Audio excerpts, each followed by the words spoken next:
You good?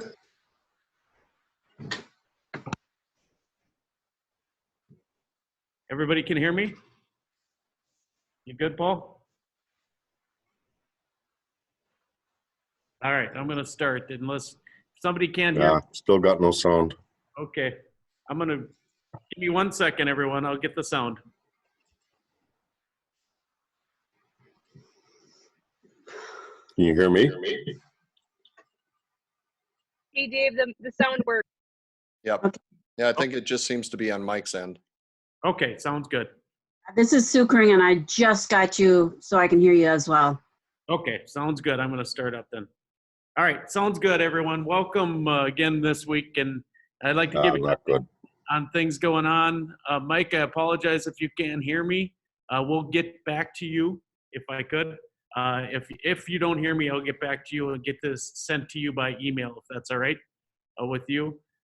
Real quickly, we're going to do it a little differently than last week because last week I had a very hard time answering all the questions that started appearing. So I'm going to pop up a screen and I'm going to ask you to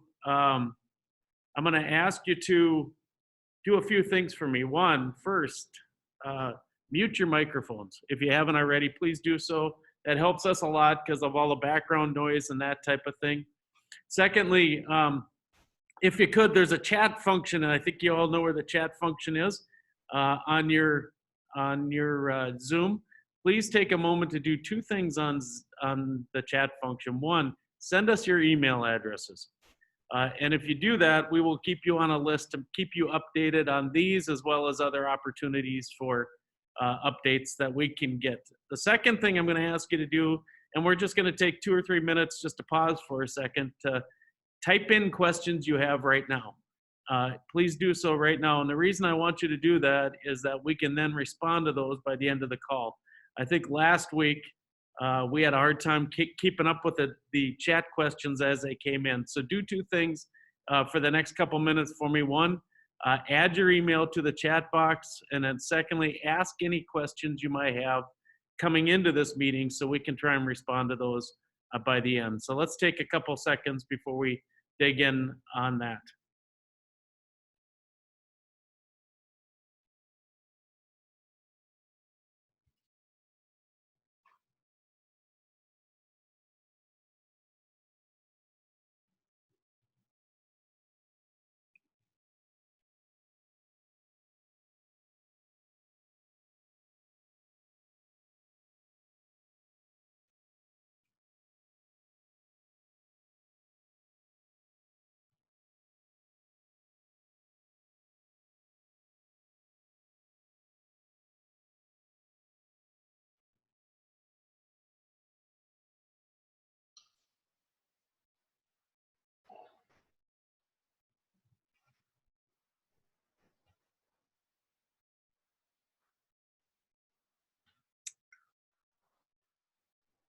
Not to interrupt, Dave, but I just saw Jill Beardsley had a question about our property taxes going to be due, as the bill says. I just sent a text, so if I hear back, Yep. I will get back. I will give an answer as soon as I hear anything. Thank you, Michael. Yep. So again, please throw questions like Jill did. Throw questions on that chat line for me. So as we go through also the presentation, throw additional questions on there so we can be prepared to answer those. I hate to get off the line and not have answered the questions that you all have. And I just want to make sure that we're here for you to answer those questions.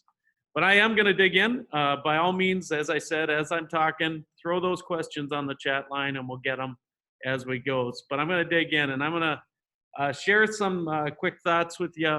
And then I'm going to invite a couple folks to share a few things. One, I'm going to invite Bud Caney from Bemidji Brewing. Many of you know Bud. I just thought it'd be helpful for you all to hear from Bud, kind of the small business to small business story, which is what are they facing, what are they dealing with, and how they're handling it, that type of thing. And then Kari Howe has also joined us on the call. Kari's the head of, or the representative from Department of Employment and Economic Development. And I think she just wants to say a few words affirming that the state's also here to help you a little bit. So my comments for those who weren't on last week stand, but I'll tell you how much a week can change things.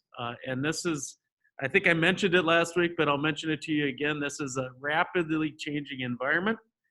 In particular, the amount of change that has occurred in the last week came out of Congress's passing the stimulus package and the Small Business Administration and Treasury trying to figure out how to implement that effectively. And so I'll add a little bit on that, but I will say this. The takeaways I want you to have not changed. And I really got to stress these as much as I can. First off, please talk to your bankers. Your bankers are your number one ally here. They will understand your business. They understand the programs as well as anyone, and they certainly will help you make a natural fit to what are the resources out there that can best help you. And again, be aware they're overwhelmed. There's a lot going on with banks right now. But they are your ally, the ones you should go to initially to start. Secondly, I still strongly encourage people to do two things. Apply for the SBA disaster loan program that can be accessed online, also through your bank. And then the SBA, what's called the Paycheck Protection Program, PPP, which is the stimulus stuff that everybody's hearing about now. And I'll dig into that just a little bit in the coming minutes here.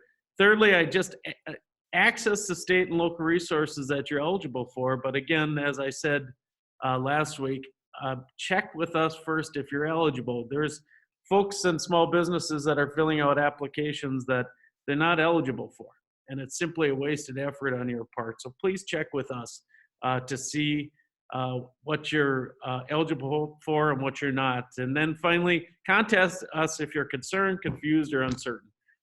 That's what we're here for. We are here to help you kind of walk through the system. We often don't have the answers, but we can find them. And so please, by all means, do not hesitate to contact us. And I will throw contact information on the screen at the end for everybody so you can know who to contact and how to contact us. So let's talk about the programs a little bit again, most of which were here last time, but there's some new ones again popping up. And I'll walk through those just real quickly. And I share these not that you should understand all the criteria and all that type of thing, because it's going to be impossible to do so, but rather just so you understand that the rapidly changing environment we're in the middle of as these programs come up. So first off, as I did last week, the SBA Disaster Loan Program is important and you should apply. There's no harm in applying. That is the typical disaster loan program that the federal government has.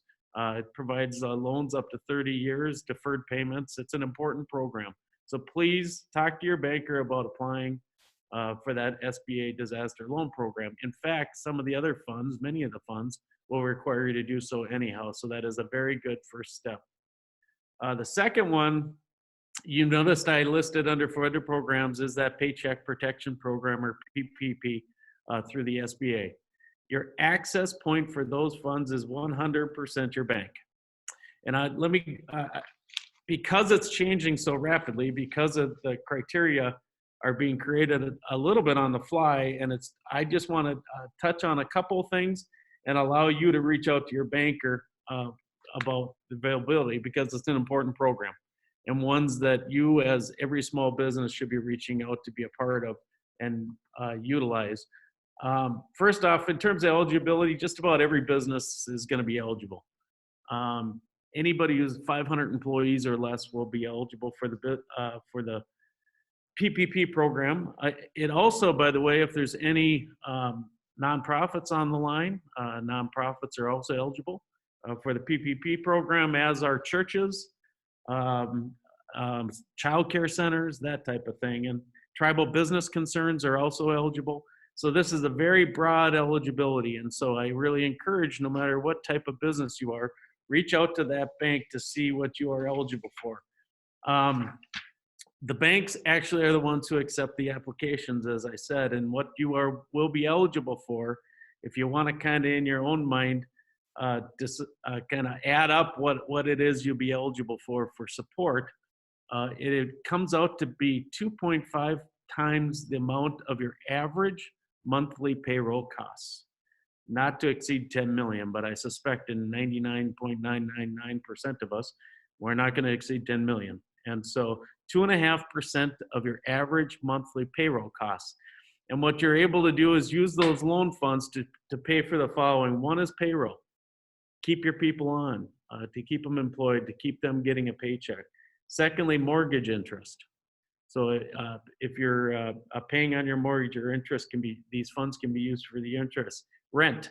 If you're renting your facility, you can use rent. And then finally, utilities. And there's more details to this program. And as I said, you should talk to your bank. The key function here is that these loans are 100% forgivable. And that means a lot to small businesses. And so please, please, please do apply and talk to your bank. Be aware that right now, this is a changing environment for the banks. And so they will be accepting applications, but they're going to get inundated at the same time. So be a little patient with them.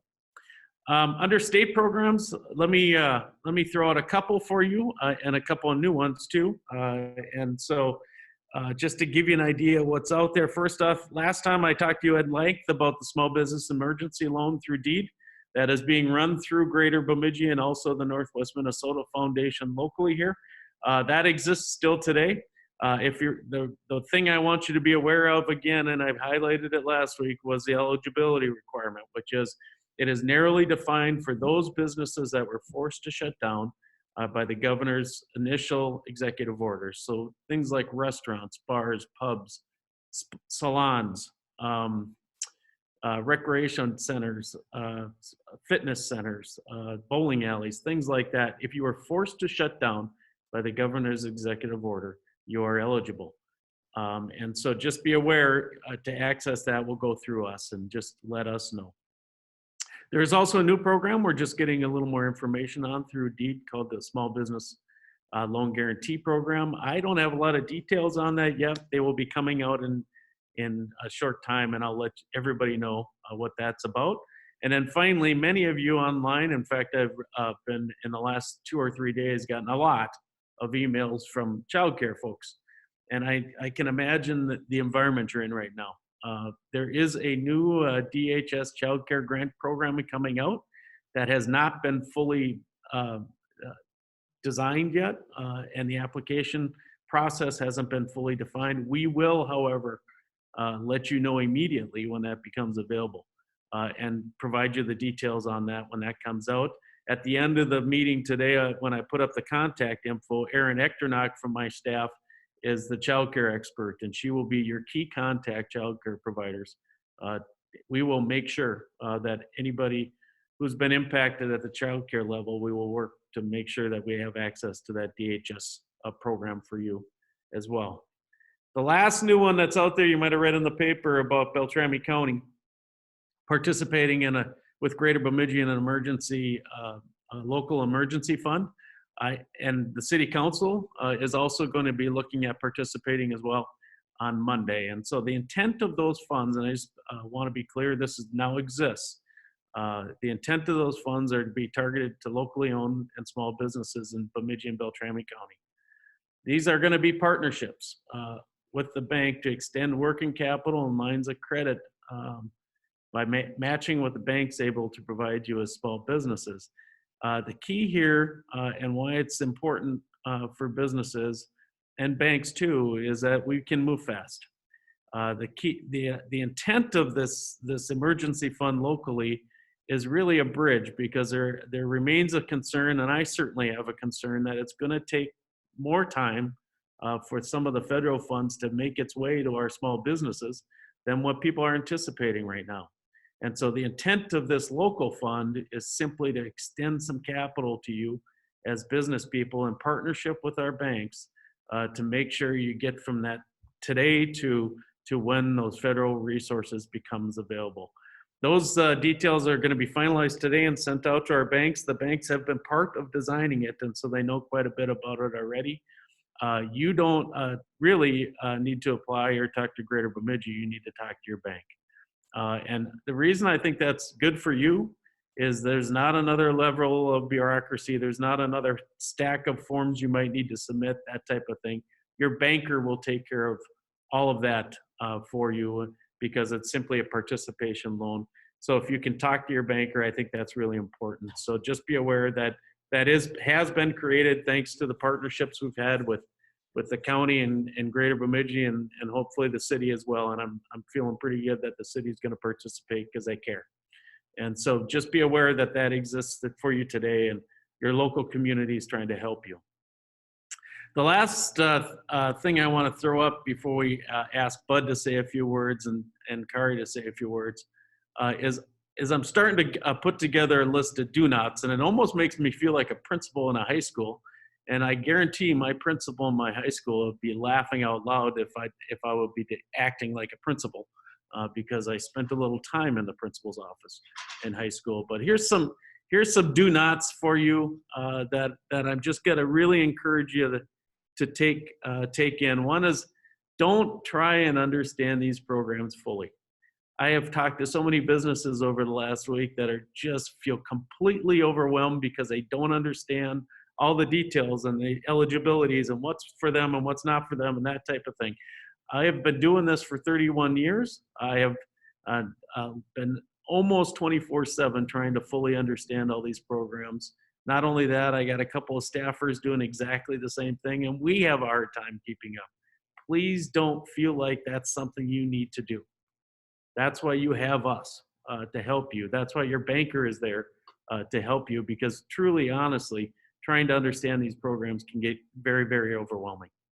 The second thing I'm going to say, and this is to our small businesses, do not apply. And here's what I mean by that. I've had several small businesses that are very prideful, and that's a wonderful thing. And the sense that, boy, maybe I shouldn't apply because others might need it more than I need it right now, or something to that order. I just really would ask you in this circumstance, at a time where you simply could not have planned for this, do not feel bad about applying for help.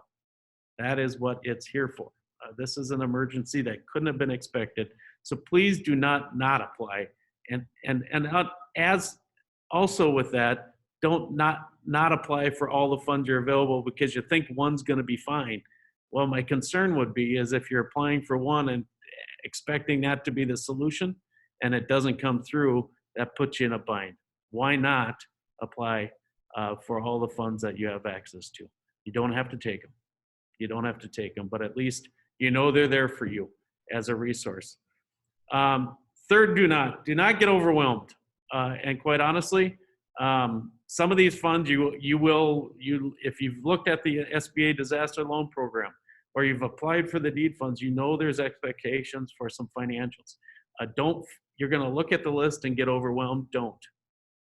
We are here to help you with that for one thing, but secondly, just take it off one at a time and you'll get through it. I really, there is some things that simply have to be done for due diligence. It just does. Don't get overwhelmed, just check it off and get after it. And then finally, I would encourage you, don't get frustrated with those who are trying to help you. And I'm gonna just particularly suggest, if you're getting any frustrated at all with your banker, please do not. I will tell you, these programs are not only being handed down to the banks to really be the leads on it, most of them, but secondly, they're also being changed on the fly. And so not only are they trying to be responsive to you and accept applications from you and all that stuff, they're also trying to understand the changing nature of all these programs. And so if you think simply about your business and the number of businesses that banks have in their portfolio, just be aware this is overwhelming for them. And it's overwhelming for others too. So please be patient with them. Please be patient with us too, as we try and help you at Greater Bemidji move this through. For 1 second now, I'm going to pause if I could, and I'm going to let Bud share a little thoughts, and then I'll turn it over to Kari to say a couple minutes worth too. So I'm going to stop the screen share. You're on, Bud. Hi, can you hear me well? We sure can. Excellent. So obviously us, along with so many folks who are logged in right now, facing unprecedented times. This is kind of a little bit of a process that we've been going through in our organization. We've got a good team, and we're just trying to anticipate what might happen and what to do next. So one of the first things we did as all this news started to kind of emerge as something that was going to affect us is we tried to gather as many facts as possible and try to assess different outcomes based off of the evidence that we saw, including just paying attention to what other states are doing. It kind of can be a little miniature crystal ball. Like, is that, as we saw establishments get shut down in other states, it was very much a possibility to expect that to happen here, and so it came to pass. And so we still do that by looking to other states and seeing what might happen. We of course reviewed our cash position, and that to help inform us what type of burn rate we might expect in these types of times with diminished revenues. Additionally, as Dave has mentioned frequently, we contacted our banker to discuss what types of strategies we had. Did we need to extend our line of credit? Did we need to examine what sorts of loans, which of course dovetailed nicely into our next action, which was to review what loans were available. Now, Dave kind of went through a lot of what those different types of things are available. Some of the other things we've looked at that I don't know if it was mentioned today, but look into the shared work program that's also being administered by the state, a way to help defer some costs if you do actually have some productivity to be achieved with your staff along in these times, but maybe it's a diminished quantity or volume that you're expecting to produce, or whatever your business may be. Obviously, as a manufacturer, that production is our modus operandi. One of the big things that we also recognized and are still trying to wrangle with in general is a shift of mindset. As a business, obviously your goal is to thrive, but at this point we had adjusted our mentality to be like, what actions do we need to take simply to survive? Because our goal is to emerge beyond this scenario and this ordeal that we're all communally sharing, to be able to return to business as normal eventually. But in the meantime, sometimes it's about operating in a different mentality. It's not about capturing all revenues or whatever is available to you. It's of course stopping any hemorrhaging that might be happening, or doing actions that, while normal and profitable, may actually result in expenses and actually bleed of cash flow from your coffers. And then finally, of course, we're going into action. Some of the actions that we were doing is we've adjusted our forecasts. It's best to, again, it's all conjecture. Forecasts are anyways, but especially in this scenario, nobody knows, is this going to, it looks like projections suggest Minnesota's COVID scenario may peak in early to mid-May. But what are the ramifications, and what sorts of normalcy or non-normalcy will consumers do upon even removal of restrictions of movement, travel, or commerce in general? And of course, I know a lot of resort folks on this are really paying attention to that and trying to conjure up what this summer may look for them, especially when that's the time to make earnings.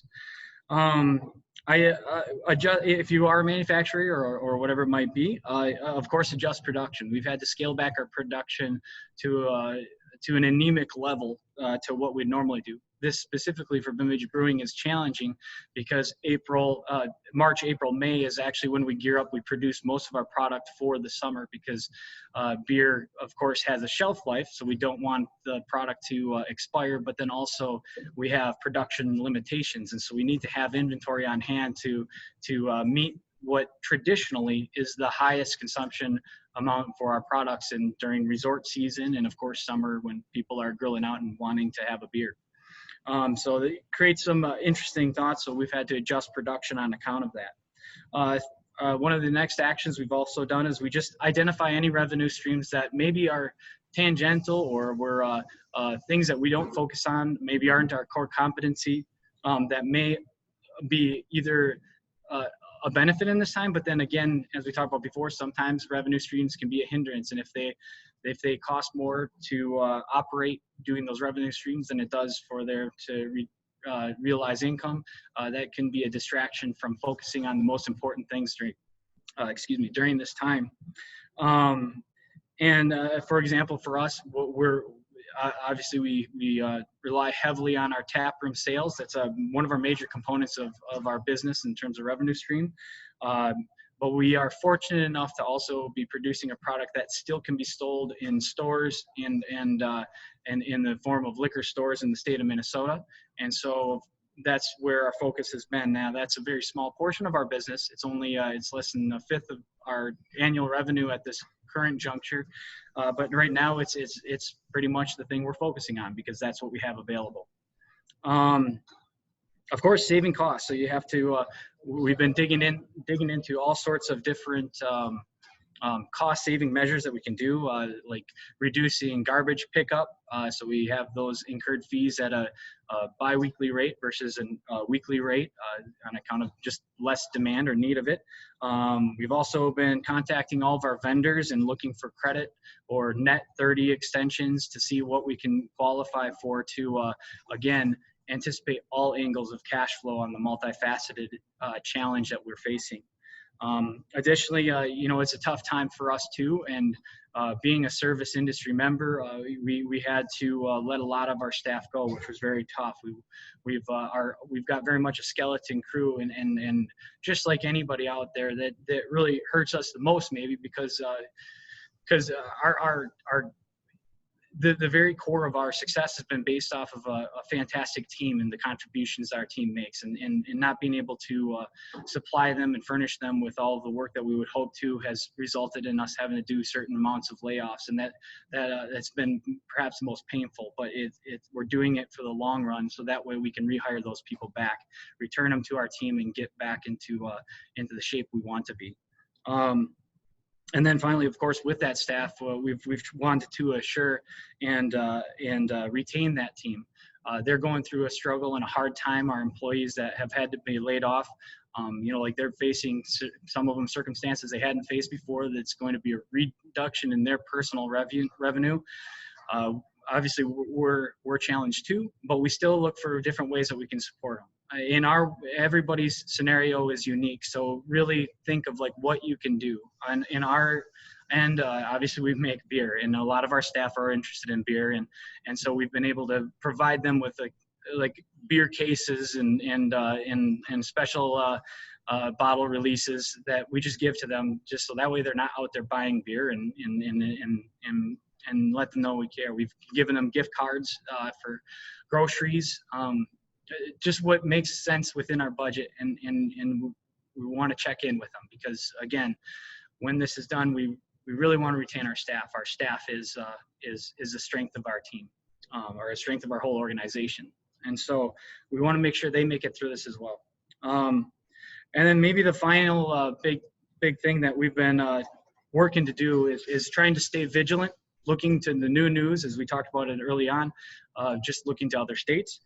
Looking to collaborate, looking within our industry and trying to figure out what are other people doing. We're fortunate in our industry; it's a fairly congenial group, and the cooperation is willing to share ideas and challenges. Not all, but some are, and those alliances are important during these times. Figuring out where resources can be shared. Including within the community, trying to think of like what affects, like who do you know that could mutually, that has like some good counterpoints to what you can offer, and perhaps there's some opportunity there to work together. And of course, have conversations. These weekly messages, I know just starting last week was helpful for us, just to stay on point with what's going on. But we've also been trying to talk with other businesses in town and other folks, and hearing what they're doing, and even under other sectors in industry, including the public sector, and trying to think, just realizing that a lot of people are doing a lot and really care very much to see our whole community thrive, and make it through this. And so with that, also just with the role that I've been assisting now within Greater Bemidji, very much one of the things I can contribute is a little bit of strategy. That's a portion that I'm able to share. So please do contact myself or Greater Bemidji. If you just want to bounce ideas, if you feel like you're on an island because you don't feel like you have somebody to collaborate with, don't be afraid to reach out. Sometimes we just need a listening post, to verbally process things to help us come up with the best actions that can help us survive and eventually, again, get back on track. Super. Thank you. Thank you, Bud. By the way, I'm interested in being an employee if there's free beer.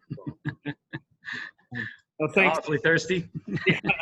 Thanks. And I please take Bud up on his offer. I mean, the idea that I suspect is that, it's very difficult to do this by yourself, particularly for smaller businesses. And so if you need somebody to throw ideas off of or just check in with, Bud's a perfect person to do that. That's what we need him for. And that's thankful for Bud for willing to be available to do that right now. So thanks, Bud. Kari Howe is also on the line. I'm going to let her have a couple minutes worth. And she is she's a deed rep for our area. So the State Department of Employment and Economic Development rep for our area. She just want to share a quick few words with you. Go ahead, Kari. Thanks, Dave. Can you guys all hear me? You bet. Okay. First of all, thanks for having me on the phone, and thanks for all the work you do for our community, Dave, and our businesses. As Dave said, he and the Northwest Minnesota Foundation are the folks to send your loan applications to before then they're finalized from my office.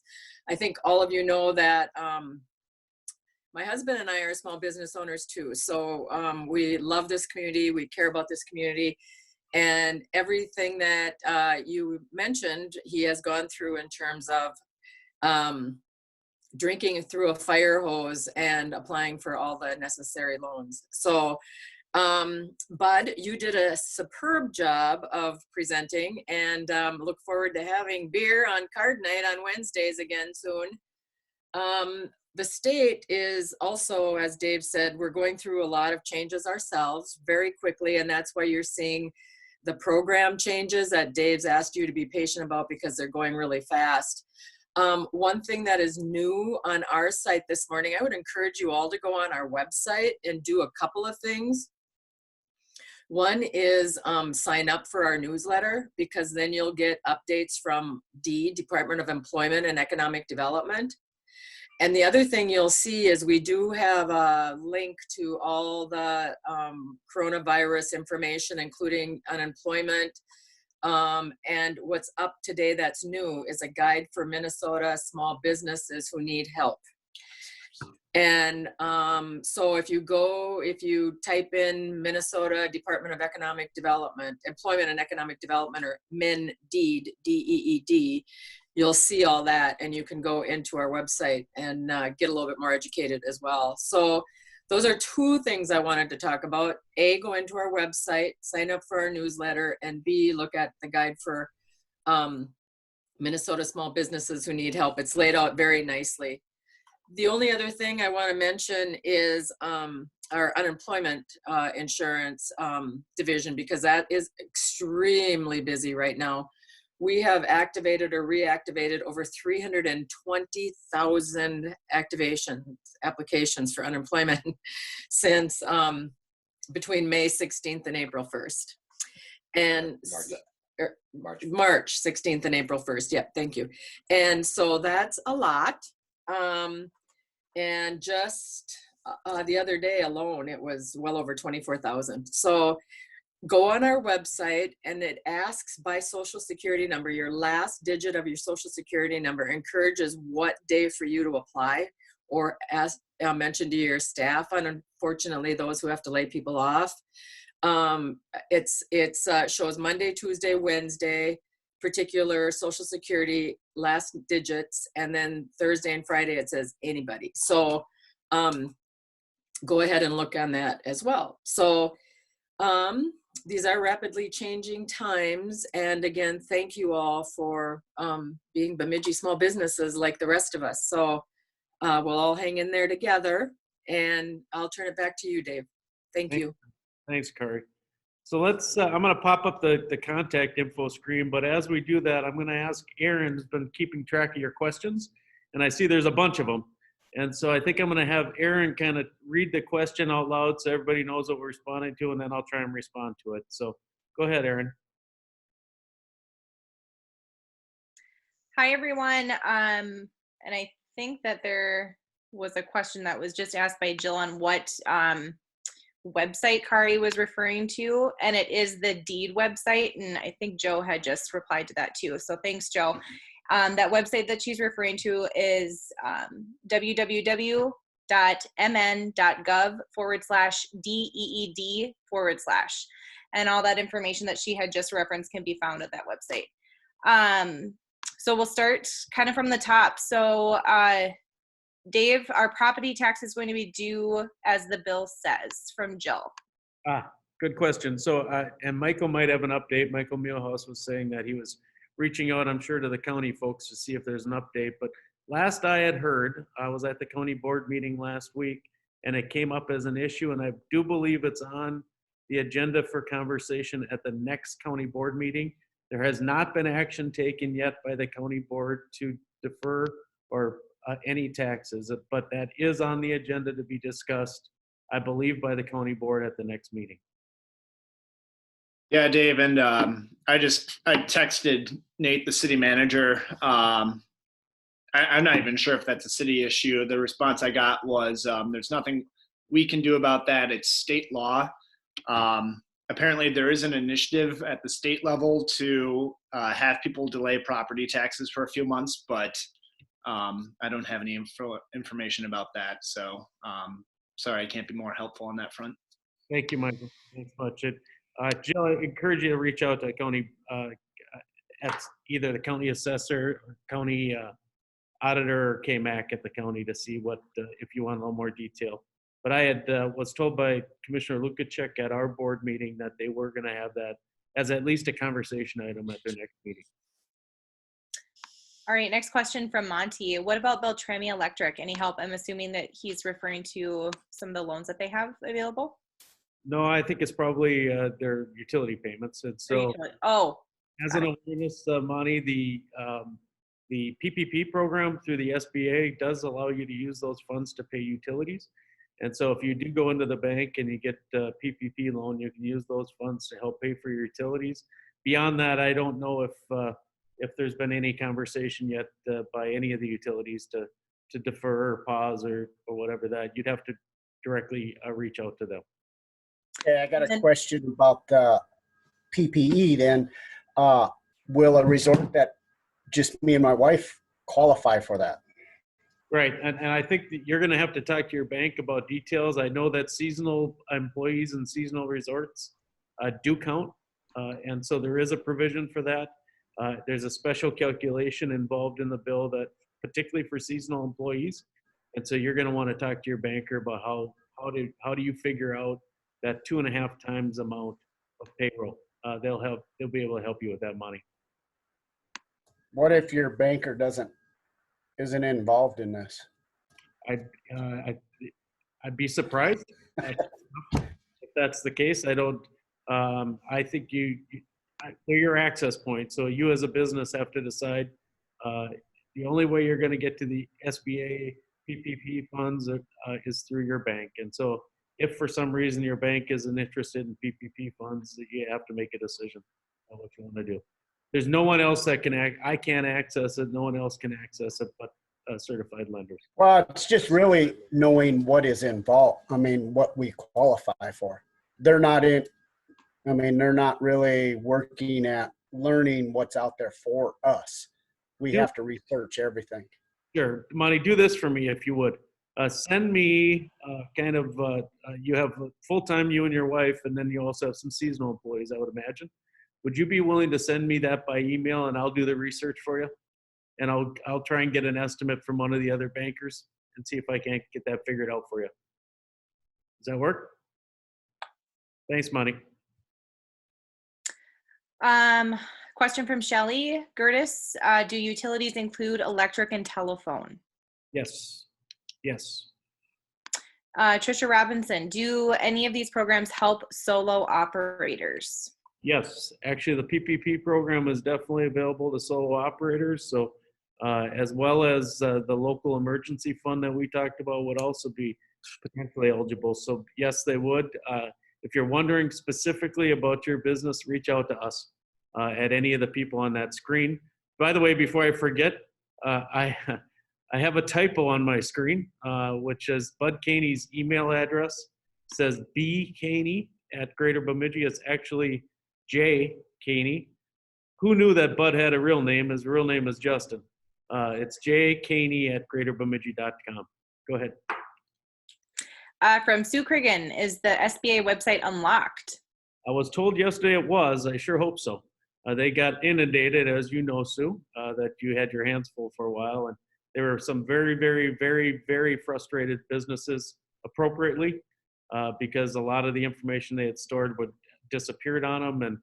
And I, at one point, I had talked to one business who was something like 960th in a queue of phone calls for the SBA. But my understanding was it was up. So. From Hannah at Compass Rose, can you utilize multiple loans or resources during this time, or do we have to just choose one? No, absolutely not. There are some examples of mutually exclusive type things that we understand at Greater Bemidji, so please reach out to us. But the two SBA programs are not mutually exclusive, so be sure to apply for those. And the Bemidji, Beltrami County one will not be either. The only one that, two things. One is those SBA programs, you won't be allowed to use, say you get a SBA disaster loan and a PPP loan, you won't be able to use SBA to pay for the same things. In other words, you'll have to use one loan to pay for some stuff and one loan to pay for the other. Secondly, the only other overlap would be with the deed funds, and for those who are eligible for those state funds through our office, you will be asked to apply for the SBA disaster loan. The reason we do that is because that is intended to be a bridge loan to get you to the federal disaster funding that and kind of buy you time. And so, yes, you can apply for them all, but at some point there may be a case where you'll have to pay off one loan if another one comes in. So I know that was a confusing answer. My advice to you is, first off, apply as opposed to don't apply. Secondly, ask us and we will easily walk you through which ones are good fits for you or which ones aren't. How does the unemployment available for contractors fit into the loan programs? Does one disqualify the other? I don't know the answer to that, and I'm going to have to figure that one out. Truthfully, and I don't know if Kari knows, but I have not followed the unemployment end of this well enough to be able to answer those questions. But I'm going to take that one. I think we probably have your email. Erin, do you know the person?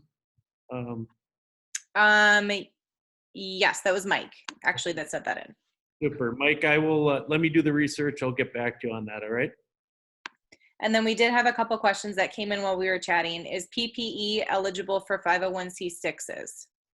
The form I have in front of me says 501c3, but I think it is. And so I would say if I'm a 501c6, which is a lot of the nonprofit membership organizations, so things like the Science Center or your Chamber of Commerce's are membership organizations. I believe they are, but you should check with your banker to verify. Lynn Boyer, as owners of the S Corp, are our wages covered under the PPP? Boy, very good question. I don't know the answer to that. We will have to check with the banks. On the news, they mentioned self-employed can apply for unemployment in the future. Have you heard anything about this? As I mentioned, I haven't followed the unemployment end of it. I do believe there has been some provisions made, but I don't know the answer. We will try and do a little bit of research on unemployment as well. But the challenge we have is that we are having a hard time just keeping up with the small business programs that are dancing around out there. To add also the getting a grip on the unemployment is difficult. If you want to do some looking yourselves, Kari gave the address to Deed that I think it was mn.gov/deed//. I know right on that front page has to do with unemployment when you follow that up.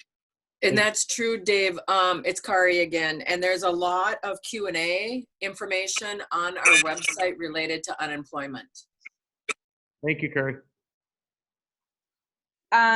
From Mike, does wage and payroll assistance cover health insurance costs? Yes. Yes.